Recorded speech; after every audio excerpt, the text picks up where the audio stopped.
It's just $14,000, Julia. Stop being so dramatic. My mother actually rolled her eyes as she shoved the leather bill folder into my hands.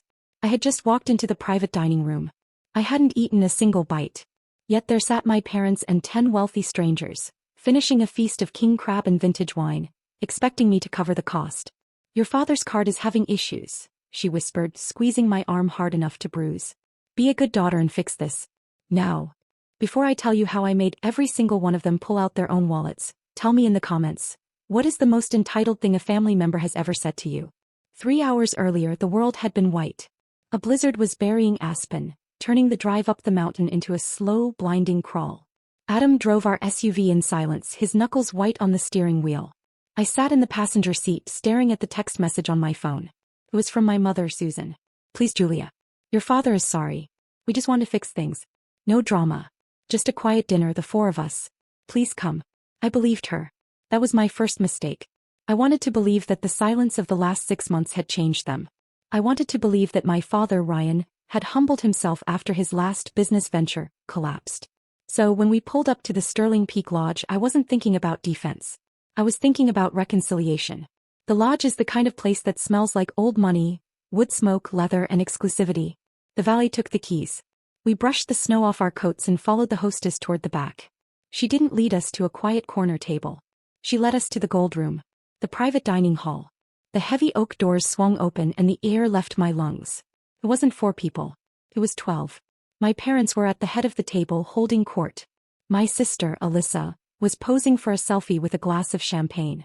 And filling the rest of the seats were people I vaguely recognized: local investors, a real estate developer from Denver, a couple of socialites my mother had been trying to befriend for years. They weren't family. They were targets. Susan saw me and didn't even flinch. She stood up, arms wide, performing the role of the doting matriarch. Julia. You made it. Everyone, this is my daughter, the architect. She hugged me, and in that embrace I felt the trap snap shut. I looked around the room and suddenly the logic of the ambush became crystal clear. It wasn't an accident. It was a psychological weapon. It's called the audience effect. My mother knows I am private. She knows I value dignity. She knows that I would rather swallow glass than cause a scene in front of strangers. By surrounding me with these important people, she wasn't throwing a party. She was building a cage. She was banking on my social anxiety to keep me compliant. She knew that if she asked me for money in private, I would say no. But in public, with an audience of wealthy elites watching, she bet everything on the fact that I would be too polite to refuse. I sat down next to Adam. I didn't take off my coat. I looked at the table. It was a graveyard of excess. Platters of Alaskan king crab, empty shells, oysters, truffle fries, and the wine bottles. I recognized the labels. Vintage Cabernet. $480 a bottle. There were 6 empty bottles on the sideboard. They hadn't just started without us. They were nearly finished. We ordered for you, Alyssa chirped, pointing to a plate of cold appetizers. We didn't want you to wait. I looked at Adam. His face was unreadable, but his eyes were scanning the room, tallying the cost. He knew. I knew.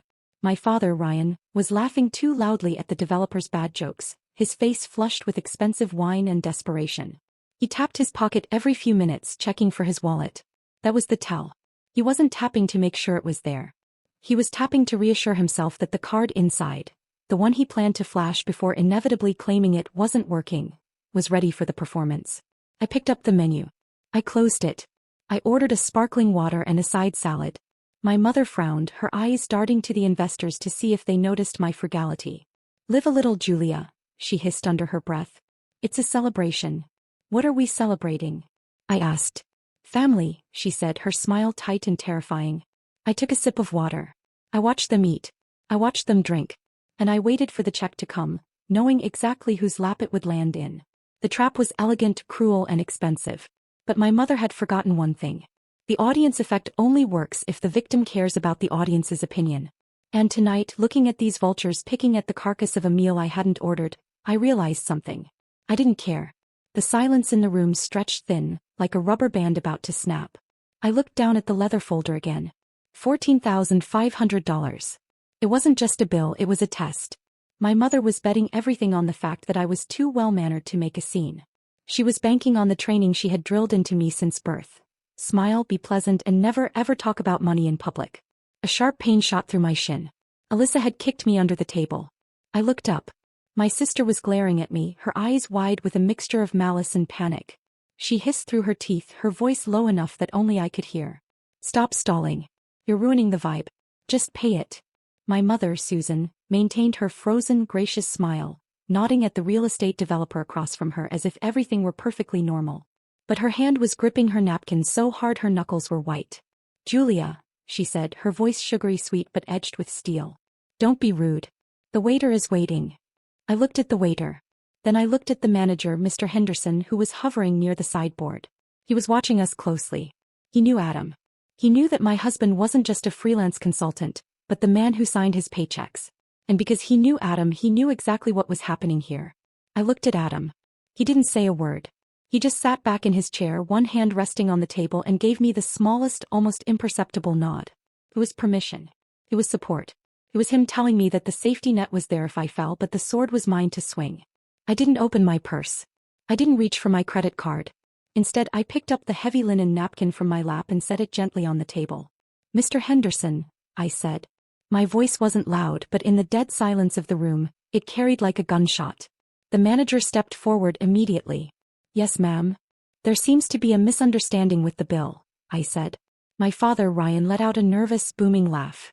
"Oh, Julia, don't worry about the tip, just..." I cut him off. Not by shouting, but by continuing as if he hadn't spoken. "This bill is for the entire table.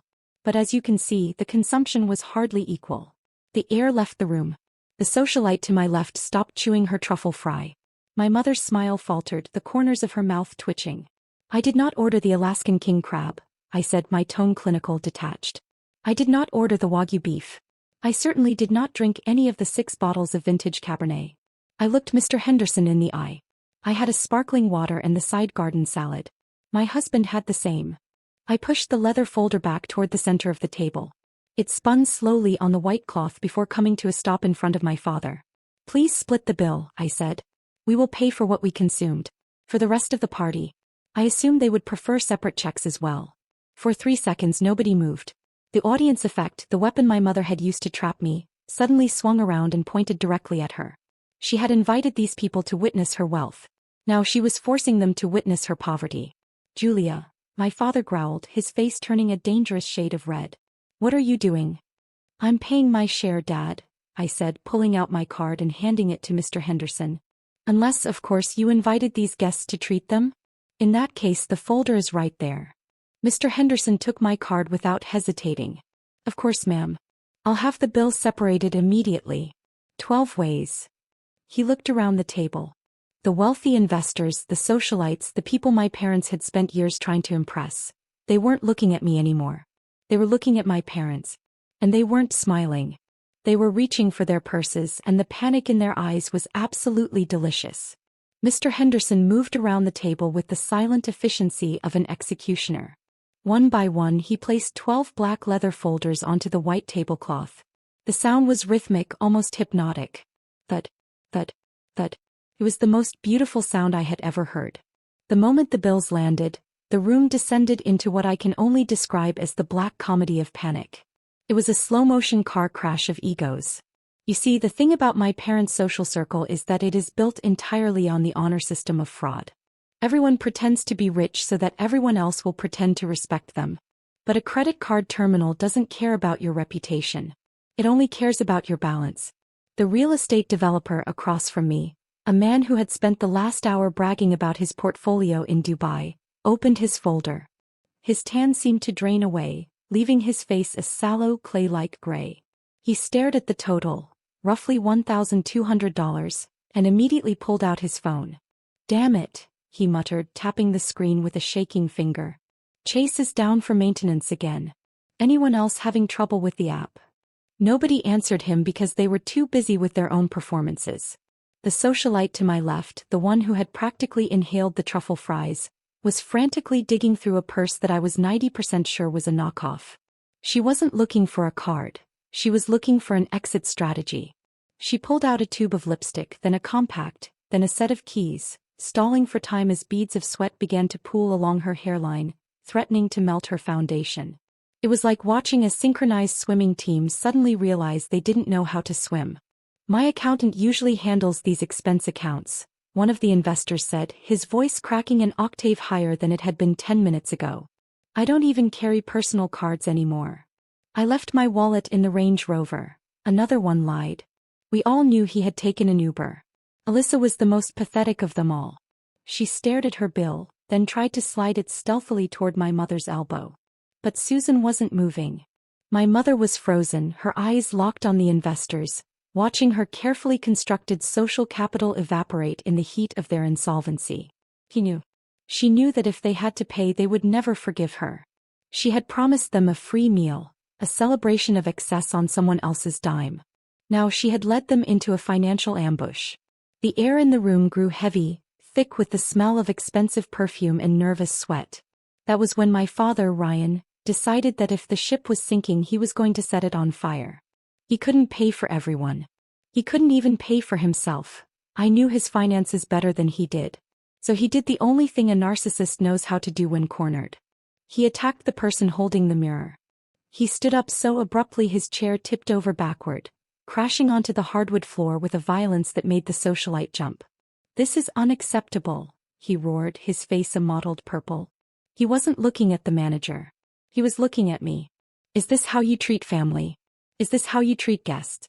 You invite us here, you order us around, and then you try to humiliate us over a few dollars." "I didn't invite you, Dad," I said, my voice steady, cutting through his noise. "And I certainly didn't order the Wagyu. You ungrateful, selfish little..." He slammed his hand on the table, making the silverware jump. "After everything we've done for you? After the life we gave you? You're going to nickel and dime us in front of these people?" He was trying to use shame as a currency, hoping that if he made me look small enough I would pay the bill just to make him stop. But he didn't realize that the ledger between us was already full. I looked at him, really looked at him, and realized he wasn't a titan of industry. He was just a loud man with an empty wallet and a declined credit card waiting to happen. "I'm not nickel and diming you," I said, standing up to meet his gaze. "I'm just refusing to subsidize your delusion." Ungrateful. I repeated the word. It sat in the air between us, heavy and toxic. "You want to talk about gratitude, Dad? Let's talk about accounting." My mother, Susan, stepped forward, her hands fluttering like nervous birds. "Julia, please. Not here. Not in front of..."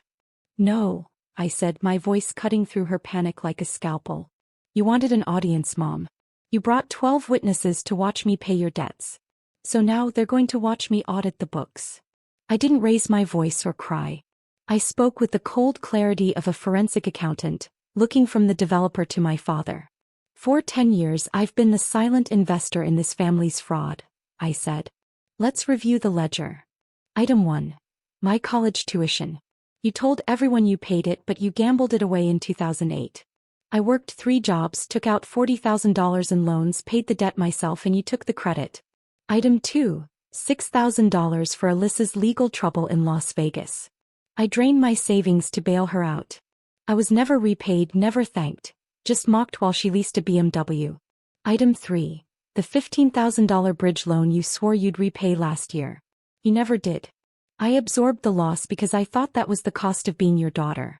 That's $61,000, I said calmly. So this $14,000 bill is settled. Deducted from what you owe me. The account is closed. Permanently." The room went silent. My parents pleaded. I refused. Adam stood, thanked the manager, and we left together. Past my mother sobbing, my father staring at the evidence, and my sister already looking for her next victim. Outside, the cold air felt like freedom. The next afternoon, Adam told me the truth. He had flagged my father's black card for fraud before the dinner. The card belonged to a shell company used to funnel investor money into personal expenses. Adam had acquired the bank, run an audit, and frozen the assets.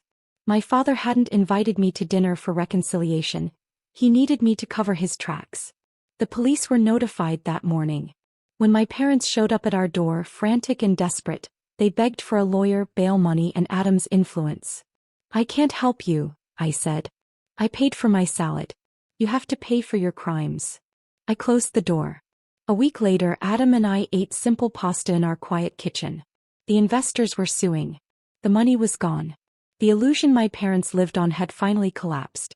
For the first time I understood.